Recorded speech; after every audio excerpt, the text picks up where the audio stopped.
Hare Krishna. This is Srila Bhaktivinoda Thakur's 13 verses known as Sri Dashamul, and this appears as part of his Gauranga Leela Smarana Mangala Stotra, a scanned copy of which I downloaded from archive.org. Here you see Srimad Gauranga Leela Smarana Mangal Stotram by Kedarnath Dutt Bhaktivinod. Got it from University of Chicago. Bhakti Vinod. This is exactly what was sent in 1896, the year of Srila Prabhupada's birth.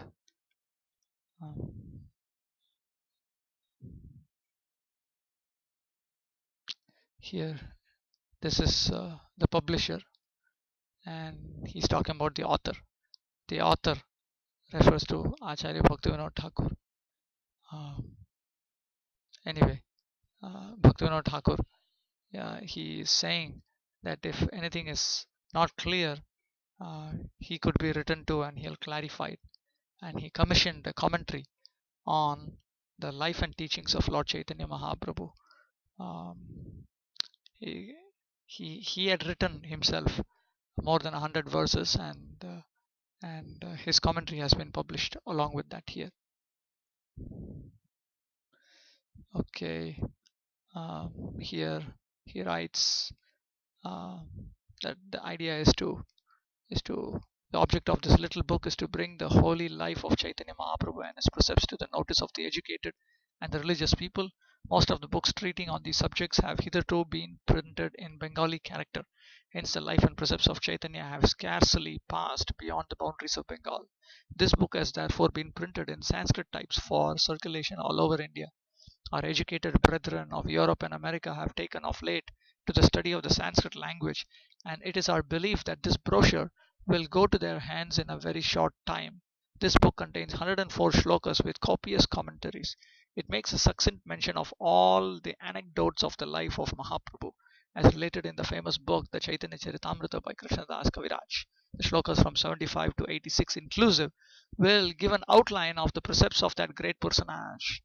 With a view to help our English knowing readers in going through the book, we have here summarized in English the contents of the work.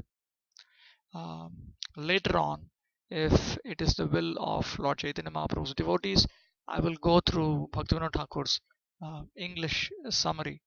This has been printed also as Sri Chaitanya Mahaprabhu, his life and precepts, and which is available. Srila Prabhupada also liked this very much. Then towards the end of this summary of Lord Chaitanya Mahaprabhu's life and precepts, we see the Gauranga Leela Smarana Mangala Stotra in Devanagari. Srimad Gauranga Leela Smarana Mangala Stotram Sri Kedaranatha Bhaktivinoda Pranitam, presented by Sri Kedaranath Bhaktivinod, Vidwadvara Sheila Shitikantha Vachaspati Virachita Vikashini Tika Sametam, accompanied by an elucidatory commentary composed by the learned scholar Shitikantha Vachaspati. Kali Yuga Pavanavatar Srimad Chaitanya Chandra Vadanabja Vigalitam Sabhashyam Sabhashya Srimad Shikshashtaka Sahitam Cha. And this also included the Srimad Shikshashtaka, which had been provided a commentary by Srila Bhaktivinoda Thakur, and the Shikshashtaka had emanated from the lotus mouth of Srimad Chaitanya Chandra, who is the incarnation of Krishna to purify Kali Yuga, printed in Calcutta. What is this? Okay.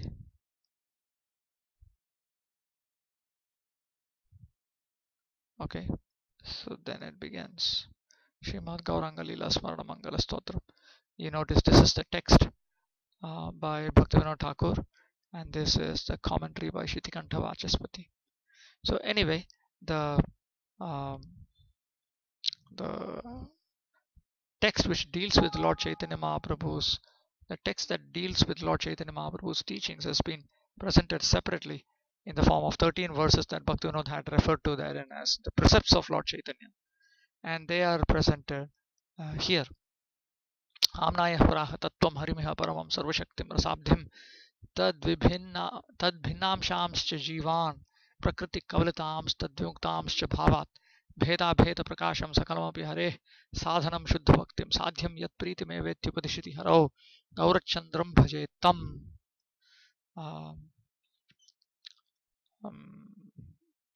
The Vedic literature proclaim that the truth here, the supreme truth here is Lord Hari, who is omnipotent, who is an ocean of rasa, and whose separated portions are the jivas, who according to their attitude are under the clutches of prakriti, or are fully liberated from that prakriti. Everything whatsoever in existence is a manifestation that is different and non-different from Lord Hari. The means to attaining the highest perfection of life is pure devotional service to the Supreme Lord, and the highest goal is exclusively love for Him. Love for whom? Love for that person. Thus instructs Lord Gaurahari, because Lord Gaurahari instructs in that way, I worship that Gaurachandra. Now, sometimes there is a difference in reading where it says Lord Gaurachandra personally instructs the population in that manner. Here is the commentary. That now, in summary, he speaks the teaching, the philosophy taught by Sri Gaurachandra with this verse which began with Amnaya Hraha Tattvam. I worship that Gaurachandra who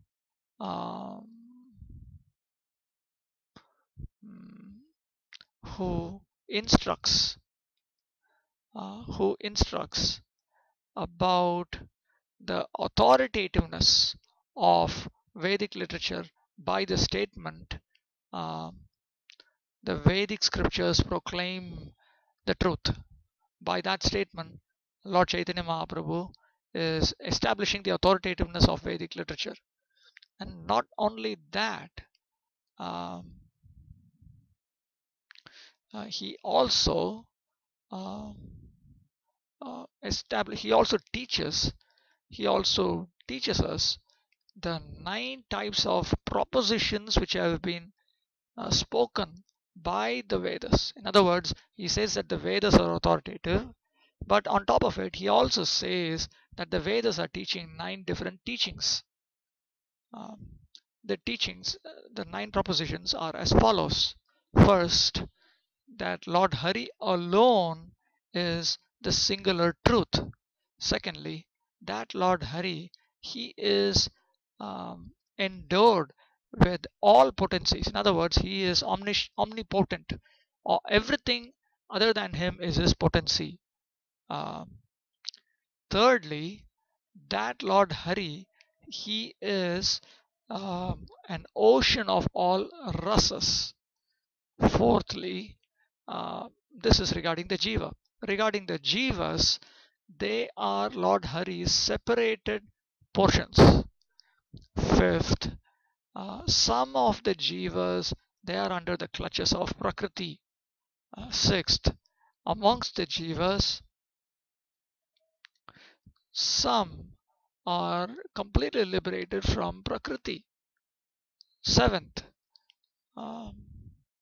regarding the universe comprised of the animate and inanimate, that universe is nothing but a manifestation that is different and non-different inconceivably. to Lord Hari. 8. Pure devotional service alone is the means to attain the necessity of the conditioned soul. And the ninth proposition of the Veda is that uh, only love of Godhead is um, the goal that is meant to be accomplished, and that constitutes the ultimate necessity of the living entities. So the goal is the ultimate necessity, which is love of Godhead alone.